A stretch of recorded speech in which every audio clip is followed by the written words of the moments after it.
Why did Conservatives accuse Labour of cowardice regarding the national inquiry into Tories? Accuse Labour of cowardice after MPs block national inquiry into grooming gangs. The Conservatives have accused Labour of committing an act of cowardice after MPs rejected a Tory amendment calling for a national inquiry into grooming gangs. Chris Philp, the Shadow Home Secretary, claimed that Sir Keir Starmer used his supermajority in Parliament to defeat the Tory amendment to the Children's Wellbeing and Schools Bill by 364 votes to 111. Reacting to the result, Philp stated, "Labour MPs have put their party ahead of getting to the truth and turned a blind eye to justice for the victims. Labour MPs will have to explain to the British people why they are against learning the truth behind the torture and rape of countless vulnerable girls. We will not let them forget this act of cowardice."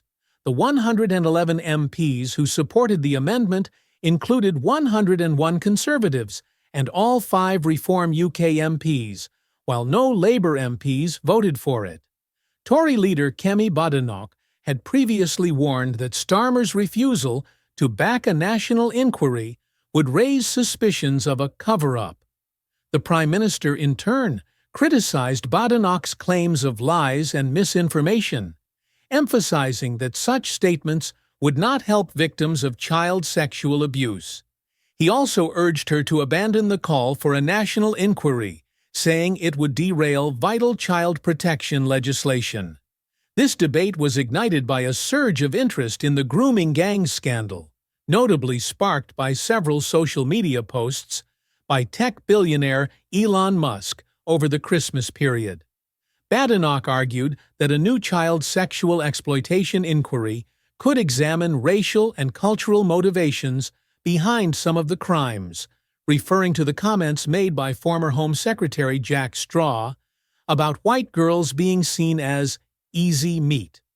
Starmer responded by arguing that further inquiry could delay progress in tackling child sexual abuse, pointing out that recommendations from a 2022 investigation had not yet been fully implemented. He emphasized his commitment to calling out anyone who had mishandled such cases, regardless of political affiliation. Badenoch countered, urging the Prime Minister to be a leader, not a lawyer, and argued that people had been afraid to speak out due to concerns about being labeled racist. She also highlighted that the Labour Party had adopted the APPG All-Party Parliamentary Group definition of Islamophobia, which some feared would smear innocent Muslims by association with the issue. Starmer responded by acknowledging that some victims and survivors felt they were not yet in a position to give evidence, and that the process could take time, potentially delaying action until 2031.